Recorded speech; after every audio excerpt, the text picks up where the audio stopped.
This is Mavic Air 2. You may have some questions, like, So what's different? well, let's start with the larger sensor. There's a lot more pixels, 48 megapixels to be exact, which means you can do this. And then shoot a hyperlapse in 8K. With Smart Photo, every shot is a masterpiece. Yeah, but photos aren't really my thing. Don't worry, we've got you covered.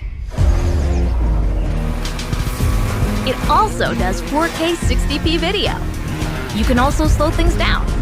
Way-do. And yes, there's HDR video. How's the flight time? It's fantastic. You're looking at up to 34 minutes in the air, a new record for the Mavic series.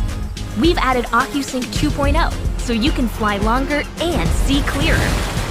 What if I'm not a great pilot? That's where FocusTrack comes in, so you can fly like a pro.